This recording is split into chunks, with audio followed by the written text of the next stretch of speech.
Venkat NTV sir. చెప్పండి. Last Sankranti అప్పుడు వాల్తేర్ వీర్యతో చిరంజీవి గారు వర్సెస్ బాలయ్య గారు అలా చేశారు. ఇప్పుడేమో బాలయ్య గారు వర్సెస్ రామ్ చరణ్తో చేస్తున్నారు. ఎట్లా ఉంది ఇది? ఏంటి ఇద్దరు? చెక్. నిన్న నైట్ ఈ క్వశ్చన్ తప్పకుండా అడుగుతాడు నాకు చెప్పాడు బాబు. రాత్రి 4:30కే వెళ్ళాం ఇక్కడి నుంచి. బట్ ఈ క్వశ్చన్ మీరు నువ్వు చాలా ఫార్వర్డ్గా ఉన్నావు. నా ఫ్రెష్గా వచ్చాడు చూడు ఆయన మార్నింగ్. టిఫిన్ తిన్నారా? Idli. Yeah, last time Chiranjeevi గారితో వాల్తేరు గారి పండగ కూర్చాం. ఇప్పుడు బాలయ్యబాబు గారితో వస్తున్నాం. నేను ఏ సినిమా చేసినా న్యాయంగా ధర్మంగా ఆ సినిమా తప్ప మనకి ఏమీ కనపడదు. పోటీలో మనం పెట్టాల్సిన ఎఫర్ట్స్ అన్నీ పెడతాం. తర్వాత ఈ సినిమాకి సంబంధించిన ప్రతి పాజిటివ్, ప్రతి సక్సెస్లోనూ ప్రోగ్రెషన్లోనూ చిరంజీవి గారు అన్నీ నేను షేర్ చేసుకుంటూ ఉంటాను చిరంజీవి గారికి. అలానే రిలీజ్ గురించి కూడా ఆయనకి తెలుసు. ఆయన కూడా మోస్ట్ వెల్కమ్ బాబీ అని ఆయన ఎంకరేజ్ చేసేవాళ్ళు. సీనియర్ యాక్టర్స్ గురించి మీకు తెలియదేం లేదు. సో సంక్రాంతి అనేది 2 నుంచి 3 పెద్ద సినిమాల్ని తీసుకోగలదు. సో అన్ని సినిమాలు బాగుండాలి, అన్ని సినిమాల్లో విజయం సాధించాలని కోరుకుంటాం. బాలయ్య గారి ఫ్యాన్స్కి వాళ్ళకి కావాల్సిన ఒక మాస్ ఎలిమెంట్స్ ఇప్పుడు టీజర్లో మీరు చూపించారు కదా, ఇంకా ఏం ఎక్స్పెక్ట్ చేయొచ్చు దాంట్లోంచి? అదే మీకు చెప్పా కదా, ఇది just glimpse, only title glimpse. Trailer, songs, full cinema వచ్చేసరికి మీకు అర్థమైపోద్ది. Just glimpse. ఓకే. తమన్ గారు ఇక్కడ సార్. బాగున్నారు సార్. బాగున్నా సార్, మీరు ఎలా ఉన్నారు సార్? ఇది ఇప్పుడు చాలా సినిమాలు ఏంటంటే చాలా ప్రొడ్యూసర్లు, కొంతమంది మ్యూజిక్ డైరెక్టర్లు బిజీ షెడ్యూల్స్ వల్ల పోస్ట్ పోన్ చేసుకున్న సందర్భాలు కూడా ఉన్నాయి. మీరేంట్రా అంటే సంక్రాంతికి ఆల్రెడీ 2 సినిమాలు ఉన్నాయి మీకు, 2 బిగ్ సినిమాలు. అలాంటిది ఇప్పుడు పుష్ప 2 కూడా ఎత్తుకున్నారు. అసలు ఎక్కడ టైం సరిపోతుంది ఇవన్నీ? నేను ఒక పార్ట్ చేశాను పుష్ప 2లో. మొత్తం బాధ్యత తీసుకోలేకపోయాను, ఎందుకైతే చాలా పెద్ద సినిమా అది. And too much businessly involved. మన ప్రొడ్యూసర్స్ని దృష్టిలో పెట్టుకోవాలి. మనం ఛాలెంజ్గా తీసుకోవచ్చు కొన్ని విషయాలు, బట్ అట్ సేమ్ టైం మనం భయపడాల్సిన విషయాలు చాలా ఉంటాయి. 15 రోజుల్లో మనం ఎలా మొత్తం సినిమా కంప్లీట్ చేయగలం? చాలా గొప్ప సినిమా, నిజంగా నేను సినిమా చూసాను, చాలా గొప్ప సినిమా. బట్ నేను ఒక పార్టీ చేయగలిగాను, అది డైరెక్టర్ గారు, హీరో గారు చాలా హ్యాపీ అండి. అసలు మీరు అంటే మీరు ధైర్యంగా చేసేస్తున్నారు, మీ ప్రొడ్యూసర్స్ని కూడా ధైర్యంగా ఉంచుతున్నారు. అది బ్యూటీ ఆఫ్ దిస్ ఫిల్మ్. అంతే కదండి, ప్రొడ్యూసర్స్ అనేవాళ్ళు మనకి మదర్స్ లాగా. They are like so important. వాళ్ళు లేకుండా మన ఇండస్ట్రీ ఇలా జరుగుతుంది. వాళ్ళకి రిలీజ్ డేట్స్, వాళ్ళకి ఎన్నో లాజిస్టిక్స్ ఉంటాయి, దానికి తగినట్టు మనం పనిచేయాల్సిన సిచ్యువేషన్స్ ఉంటాయి. So always I'm on the producer side అండి. సో వాళ్ళు సినిమా రిలీజ్ చేయాలనుకుంటున్నారో I try to give them confidence, and అది నా భుజాల మీద వేసుకుని I try to finish my. Thank you అండి, looking forward. Thank you sir. Thank you sir. Vamshi గారు ఇక్కడ. వంశీ గారు సార్ ఒక డ్రీమ్ కమ్ ట్రూ లాగా అనిపిస్తుందా మీకు? ఎందుకంటే బాలకృష్ణ గారి కాంబినేషన్లో మీరు ఎప్పటి నుంచో ఒక సినిమా చేయాలని ట్రై చేస్తున్నారు. ఇప్పుడు విజువల్స్ చూసిన తర్వాత ఒక ఐ ఫీస్ట్ కనిపించింది. నిజంగా ఒక ఫ్యాన్ ప్రొడ్యూసర్ అయితే ఎలా ఉంటుందో ఆ రేంజ్ కనిపించింది విజువల్స్లో కానీ, అపీరియన్స్లో కానీ, బాలకృష్ణ గారి అపీరియన్స్లో కానీ. సంక్రాంతికి ఒక అవుట్ స్టాండింగ్ ఫిల్మ్తో రావటం అనేది ఒక సాంప్రదాయం అవుతూ పోతుందా? అంటే లాస్ట్ ఇయర్ కంటిన్యూస్ సంక్రాంతికి వస్తున్నారు. అంటే ముందు మీరు అన్నట్టు నేను బాబీ అదే ఇప్పుడు లాస్ట్ 20-30 ఇయర్స్ నుంచి బాలకృష్ణ గారిని ఎలా చూస్తున్నారు అలా కాకుండా కొత్త రకంగా చూపిద్దామని ఇప్పుడు విజయ్ కార్తిక్ అన్నని జైలర్ అయిన తర్వాత తను తీసుకురావడం, ఇట్లాంటి విజువల్స్ ప్లాన్ చేయడం. బాబీ చెప్పినట్టు ఇది అసలు మీకు నథింగ్. సినిమాలో ఒక 5 బ్లాకులు, నేను 5 బ్లాకులు చూశాను. థియేటర్లు రేపు మామూలుగా ఉండదు, ఒక 5 బ్లాకులు సినిమాలో. ఇది అసలు మీకు నథింగ్. చిన్న అన్నిట్లో చిన్న ముక్కలు కట్ చేశాడు బాబీ ఊరికే మీకు చూపిస్తానికి. అసలు మీకు ఇంటర్వెల్ షాట్లో ఒక సగం స్క్రీన్ డివైడ్ అయ్యి ఒక చోట ఒక సైడ్ బాబీ డియోల్ గారు, సైడ్ బాలకృష్ణ గారు ఉంటారు. ఆ సీన్కి మీరు వెయిట్ చేయండి. బాబీ గారు సార్, అంటే ఇద్దరు మాస్ హీరోస్తో పనిచేసిన ఎక్స్పీరియన్స్ అంటే వాల్టర్ వేరే గారు, చిరంజీవి గారు కావచ్చు, అంతకుముందు మాస్ మహారాజు గారు అయినా, ఇప్పుడు బాలకృష్ణ గారైనా, ఈ ఎక్స్పీరియన్స్ అనేది ఈ జర్నీని ఎలా చూస్తారు మీరు? బాలకృష్ణ గారితో ఈ జర్నీని ఎలా చూస్తారు? బాలకృష్ణ గారితో జర్నీ అనేది ఎలా ఉంటుందంటే, డైరెక్టర్ అంటే నిజంగానే ఆయన ఒక ఇంటర్వ్యూలో చెప్పినప్పుడు నిజంగానేనా అనిపించింది. ఒక స్టేట్మెంట్ ఇచ్చాడు ఆయన ఒక సినిమా ఇంటర్వ్యూలో, డైరెక్టర్ అంటే మా నాన్నగారిలాగా అని. నిజంగానే ఉంటుందా? ఒక డైరెక్టర్ నాన్నగారిలాగా చూస్తారనుకున్నాను, కానీ నిజంగా చెప్తున్నాను, హీ విల్ కమ్ లైక్ ఒక స్కూల్కి వెళ్తున్న పిల్లోళ్ళలాగా వచ్చి నాకేం తెలియదు, మీరు చెప్పండి చేస్తాను. గుర్రం ఎక్కంటే ఎక్కుతారు, తల నరకంటే నరుకుతారు, కొండ మీద నుంచి దూకాలంటే దూకుతారు, ఎనీథింగ్ మీరు ఏం చెప్తే క్లీన్ వైట్ పేపర్. అలాంటి హీరో నేను ఇప్పటిదా చూడలే. అంటే మీకు అదే చెప్తున్నా కదా, నేను చాలా దాచుకోవాల్సి వస్తుంది, ఎందుకంటే చాలా ఈవెంట్స్ ఉంటాయి. నాకు తెలుసు ఈ సినిమా మా టీం అందరం చూసి చెప్తున్నాం, అన్ని ఈవెంట్స్ వస్తాయి, సెలబ్రేషన్స్. ఒకటైతే చెప్తాను, దాచుకున్నది యాక్చువల్గా మిడ్ నైట్ 1:30, 2 o'clockకి షూట్ జరుగుతుంది. 2:00 మీకు తెలియదు ఏం లేదు. జనరల్గానే యంగ్ హీరోసే టైర్డ్ అయిపోతారు, నైట్ షూట్ అంటేనే నైట్ షూటా అంటారు. అలాంటిది ఆల్మోస్ట్ 13 రోజులు 14 రోజులు ఒక ఎపిసోడ్ తీసాం. నైట్ 2 o'clockకి విపరీతమైన చలి, ఆ చలిలో గుర్రం ఎక్కాలి. నేను ఆయనకి చెప్పకుండా డూప్ని ఏదన్నా బ్యాలెన్స్ చేద్దామా అంటే వీణొచ్చి గుర్రం నేను కదా ఎక్కాలి అని ఆయనే గుర్రం ఎక్కి ఒక అడవిలో గుర్రాన్ని పరిగెత్తిస్తూ చేతిలో బర్న్ అవుతున్న ఒక స్వోర్డ్ని పట్టుకొని చేసాం. ఒక చిన్న మూమెంట్ క్యాప్చర్ చేసాం. సో అది మీకు మీరే ఆలోచించండి ఎలా ఉంటుందో. అలాంటిది ఒక డైరెక్టర్గా విట్నెస్ చేస్తున్నప్పుడు, ఒక హీరో చేస్తుంటే ఎంత కిక్ వస్తుందో మనకి. అది బాలయ్య గారితో స్పెషల్. డైలాగ్స్ మీకు స్పెషల్ ఉంది సార్. బాలకృష్ణ గారి డైలాగ్స్కి ఒక సపరేట్ ఫ్యాన్ బేస్ ఉంది. అంటే ఆయన డైలాగ్స్ ఫస్ట్ టైం మీరు విట్నెస్ చేస్తున్నప్పుడు ఎలా ఫీల్ అయ్యారు? అదే బాలయ్య గారి గురించి తెలియదు ఏం లేదు, ఎమోషన్స్ డైలాగ్స్ అన్నీ నెంబర్ 1. కానీ ఇందాక అన్నాను కదా, నేను వంశీ గారు మేమందరం టీం తమన్ గారు కూర్చున్నప్పుడు ఏమనుకున్నామంటే, బాలయ్య బాబు గారి మాస్ ఎలిమెంట్స్ అన్నీ ఉంటూ ఎక్కడో చిన్న న్యూ ఏజ్ కొత్త ప్రయత్నం చేయకపోతే మనకంటూ ఒక మార్క్ ఉండదు. మనం ఏదో ఒక గిఫ్ట్ లాగా ఇవ్వాలి, మనం ఏదో ఒకటి కొత్తది చేయాలి అనే ఒక మోటివ్తోనే చాలా మటుకు మాస్ ఎలిమెంట్స్ మిస్ అవ్వకుండా ఒక కొత్త బాలకృష్ణ గారి అవతారాన్ని క్రియేట్ చేసాం. డైలాగ్ డెలివరీస్ కానీ మీరు సినిమా చూసి అర్థమవుద్ది మేము తీసుకున్న కొత్త ఇన్వెన్షన్ ఏంటో. గారు ఇక్కడ ఇటు సైడ్ ఇప్పుడు కనబడలేదు, ఎక్కడికి వెళ్ళిపోయారు?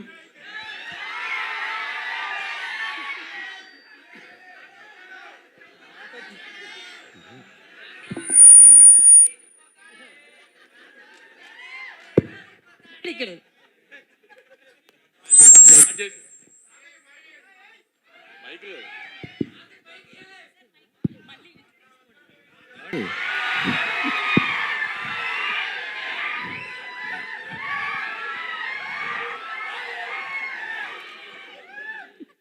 రిలీజ్ డేట్లు చూస్తున్నప్పుడు మీరు రిలీజ్ డేట్లు చూస్తున్నప్పుడు సాధారణంగా మీరు అవతల కాంపిటేటివ్ ఏ సినిమా వస్తుంది, సీజన్ ఎలా ఉంది, ఇవన్నీ చూస్తుంటారు అందరూ కూడా. బట్ మీ వరకు వచ్చేసరికి అవతల ఏ సింపతి కార్డు ఉన్న సినిమా వస్తుందా అని చూడాలని కూడా పరిస్థితి వచ్చినట్టుంది గత జనవరిలో కానీ ఈ నెలలో కానీ రిలీజ్ అయిన సినిమాలు చూస్తుంటే. ఇది మీరేమంటారు దాన్ని? అంటే 2 సినిమాలకి కంటెంట్ కంటే సింపతి ఎక్కువ వర్కౌట్ అయిందంటారు వాళ్ళకి. నేను అడుగుతున్నాను మిమ్మల్ని. కంటెంట్ కానీ కంటెంట్ ఉంటేనే వర్కౌట్ అవుద్ది. బట్ గమ్మతేంటంటే మీరు గుంటూరు కారం కలెక్షన్స్ కానీ ఇప్పుడు వస్తున్న లక్కీ భాస్కర్ కలెక్షన్స్ కానీ మంచి కలెక్షన్స్, కానీ ఈ హడావిడి మధ్యలో అవి కనపడకుండా అయిపోయాయి కదా. ప్రశ్న మంచి ప్రశ్న, మీకు మంచి ఫ్యూచర్ ఉంది. నాకేం అర్థం కాలేదు ఏం కావట్లేదు ఏం చెప్పాలి. ఎందుకంటే నా సినిమాల మీదకి వచ్చినప్పటికే కరెక్ట్గా ఇట్లాంటి బాంబులు పేలుస్తున్నారు అంతా. అది దాని కారణం ఏమంటారు? అంటే నా సినిమాల మీద ఏదైనా సినిమా వస్తుంటే అందరు కష్టాలు గుర్తొస్తున్నాయి. అదేంటో నాకు అర్థం కావట్లేదు. ఇక నుంచి అదే బాబీ గారిని అడిగాను, నేను బాబీ గారు ఏదైనా కష్టం ఎతకాలి సంక్రాంతికి లేకపోతే సార్.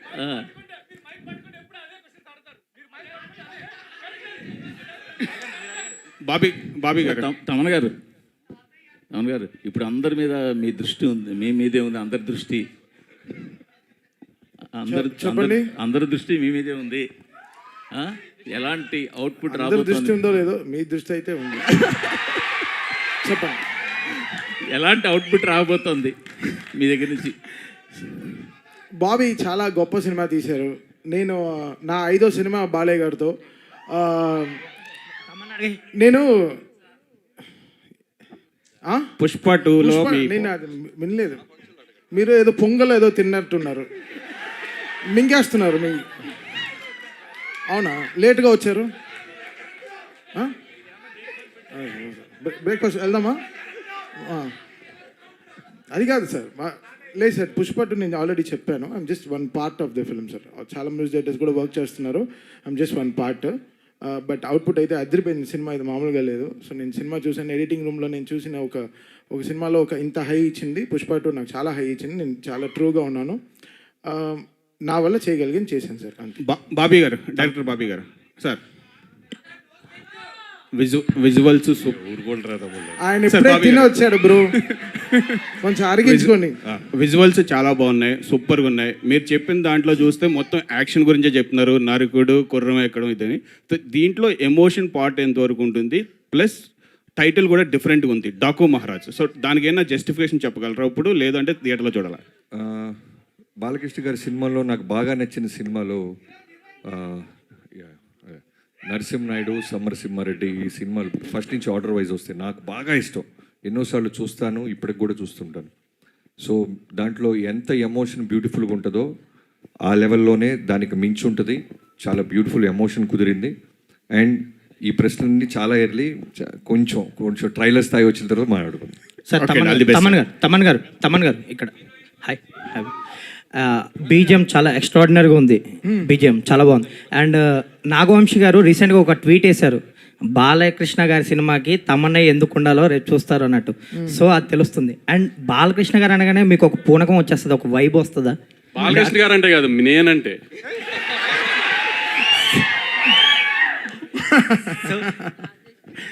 ఆన్సర్ వచ్చిందా? లేదు, మీ ఆన్సర్ చెప్పండి. ఆయన ఆన్సర్ చెప్పారు. సినిమా అడుగుతుందో డెఫినెట్గా చేసేస్తాం బ్రో, అది అంతే. సో అది బాలకృష్ణ గారు, అది ఆయన పెట్టుకున్న నమ్మకం చాలా గొప్పది. ఆయన బ్లైండ్గా ఈస్ బిలీవింగ్. 6 సినిమాలు చేస్తున్నాను బాలకృష్ణ గారితో, 6 ఫిల్మ్స్ చేసేసాను. The kind of happiness I get because ఆయన అంతే, ఈజ్ వెరీ ఆయన అంత చిన్న పిల్లగాళ్ళలాగా ఉంటారు బ్రదర్. నా స్టూడియోకి వస్తే will be like kid, like ఓ చిన్న పిల్లలాగా ఎంజాయ్. సో ఆ ట్రస్ట్ని ఎలా తీసుకెళ్ళాలి పైకి అనేది. సో నా ఈరోజు డాకు అయిపోయిన తర్వాత మళ్ళీ we have Akhanda 2 also. So it's ఇంకా అంతే, massive bro, it's going to be massive. Bobby గారు ముందుగా మీ అందరికీ యుగంధర్ గారు, మీరు చూసిన ఒక వరల్డ్, ఆ సీజీలన్నీ కేర్ తీసుకొని బాలకృష్ణ గారిని అందంగా మాతో పాటు అందంగా ఉండేలాగా రోజు హోంవర్క్ హార్డ్ వర్క్ చేస్తున్న ఆయన. సార్ బాబీ గారు, చిరంజీవి గారితో సినిమా చేస్తున్నప్పుడు బాబీ చిరంజీవి ఫ్యాన్ అయిపోతాడు.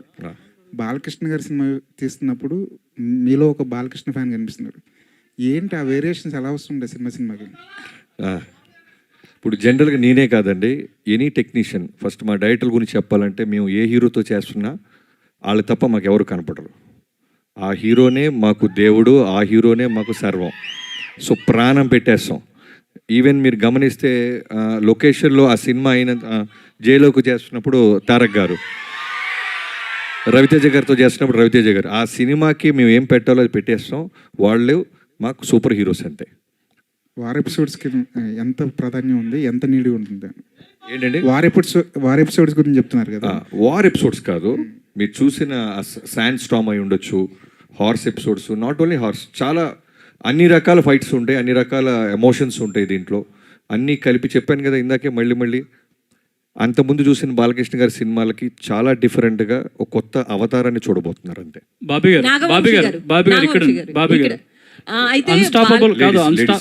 Ladies first. Thank you. అయితే చాలా టైటిల్స్ అనుకున్నప్పటికీ 3-4 టైటిల్స్ డాకు మహారాజ్ అనేది బాలయ్య గారే ఇష్టపడి సెలెక్ట్ చేశారని చాలా వైరల్ అవుతుంది ఆ న్యూస్. నిజంగా ఆయన ఈ టైటిల్ని యాక్సెప్ట్ చేశారా, లేకపోతే మీరు అనుకుని పెట్టిందా? ఇప్పుడు బాబీ గారు ఆప్షన్స్ ఇచ్చిన దాంట్లో ఫస్ట్ మాకు ఇదే బాగా నచ్చింది. మేమిద్దరం బాగా ఫిక్స్ అయిన తర్వాత ఇంకా హీరో గారికి చూపించిన తర్వాత హీరో గారు కూడా మీరు అంత కాన్ఫిడెంట్ ఉన్నారు కదా వెళ్ళిపోదామని అన్నారు. ఏం ఆయన ఎప్పుడు డినై చేయలేదు అలా ఏమి. బాలకృష్ణ గారు ఏ విషయంలోనూ ఆయన కమెంట్ చేయరు. ఎనీథింగ్ డైరెక్టర్ నచ్చిందా, డబ్బు పెడుతున్న నిర్మాత హ్యాపీయా, ఈ రెండే. ఎనీథింగ్ మీరు మ్యూజిక్ తీసుకోండి, ఎనీథింగ్ మీరు ఏం తీసుకున్నా director captain of the ship. ఆయన కథ చూస్తాడు, ఆయనే ఫైనల్ అవుట్పుట్ ఆయన మైండ్లో ఉంటుంది, ఆయన చెప్పింది మనం చేయాలి, అంత క్లియర్గా ఉంటారు. బాబీ గారు ఇక్కడ అన్స్టాపబుల్ ముందు బాలకృష్ణ గారు వేరు, అన్స్టాపబుల్ తర్వాత బాలకృష్ణ గారు వేరు. హ్యూమర్ చాలా అందరికీ తెలిసింది. వాల్తేరు వీరలో చిరంజీవి గారితో చాలా కామెడీ చేయించారు. ఇందులో కూడా బాలకృష్ణ గారి హ్యూమర్ చూడొచ్చా? అన్స్టాపబుల్ తర్వాత బాలయ్యబాబు గారు వేరు అన్నట్టే, డాకు మహారాజ్ తర్వాత బాలయ్యబాబు గారు వేరు అన్నట్టు ఉంటుంది అంతే. Wish all the best. Thank you. Bobby అన్న చెప్పండి అన్న. తాత కాదు తమ్ముడు. ఏంటి sir me fans following? Thank you. Sir అందరికీ ఒకళ్ళు ఇద్దరు మనవాళ్ళు ఉంటారు సార్. నాకు 100 లక్షలాది మంది మనవాళ్ళు ఉన్నారు. సార్ బాబీ గారు, చిన్న క్వశ్చన్ సార్. బాబీ గారు, దేవిశ్రీ ప్రసాద్ గారిని మీరు ఇష్టపడి వదిలేశారా, కష్టపడి వదిలేశారా? అదే కాదండి, అదేం ప్రశ్న. మరి మీరు నేను ఇప్పుడు చిరంజీవి కాదు. తమన్ గారు వద్దు, ఆయనే చెప్పాలి. లేదు దీనికి బెస్ట్ ఆన్సర్ ఏం తెలుసా? పాస్. అలా కుదురుతుంది కాదు సార్. మీరు బలవంతంగా వదలాల్సి వచ్చిందా, లేకపోతే ఇష్టపడి వదిలేరా? కాదండి, నేను 6 సినిమాలు చేస్తే 6 హీరోలు మారారు. కాదు బాబీ గారిని నేను అంత మళ్ళీ ఇబ్బంది మాత్రాన పెట్టడం ఇప్పుడు కాదు, నేనే ఇబ్బంది పెట్టా బాబీ గారిని. ఎందుకంటే నేను తమన్ గారి కాదు, మీకు కాంట్రవర్సీ కావాలని ఆయన బ్యాగ్జో ఇస్తున్నారు. అది కాదు, మీకు తెలుసు. కాంట్రవర్సీ కావాలని ఆయన ప్రయత్నిస్తున్నారు. ప్లీజ్ కాంట్రవర్సీ కాదు, అది సరైన ఆన్సర్ ఇచ్చారు. నేను ఇష్టపడి నేను తమన్నా ఇప్పించాను చెప్పారు. కరెక్టే కదా. నన్ను తమన్నా దేవి అంటే నేను తమన్ అంటాను కదా, అలానే నన్ను అడిగారు తమన్నా దేవి అని తమన్నా నన్ను అయిపోయింది. అంతే కరెక్టే. మీరే అది కాంట్రవర్సీ ఏం కాదు. కాదు ఒక డైరెక్టర్గా నన్ను అడిగా నేను చెప్తా. ఒక్కొక్క సినిమాకి, ఒక కథకి ఒక హీరో ఎలా ఫిట్ అవుతారో, సూట్ అవుతారో, అలానే టెక్నీషియన్స్ కూడా ఆ కథే కోరుద్ది. ఈ సినిమాకి తమన్ గారే కరెక్ట్ అని మీ టీం అందరూ భావించాం. సో తమన్ గారు ఈ సినిమాకి, ఇలాంటి సినిమాకి దేవి మ్యూజిక్ ఇవ్వలేరంటారా? మీకు మళ్ళీ కాంట్రవర్సీ కావాలి? కాదు, మీరు అంటున్నారు కదా, డిమాండ్ చేసి. కాదు తాతగారు, సారీ మూర్తి గారు, కాదు మూర్తి గారు, మీరు ప్రతి ప్రశ్నలోనూ వెతుక్కుంటే దానికి సపరేట్ సిటీకి పెడతాం. ఎందుకంటే ఒక సినిమా రాయడానికి ఎంత కష్టపడతామో, కాంట్రవర్సీ సైడ్ వస్తే మేము కూడా కొంచెం కొద్ది గొప్ప మీలాగా సపోర్ట్ చేయగలం. అది సపరేట్ మీటింగ్.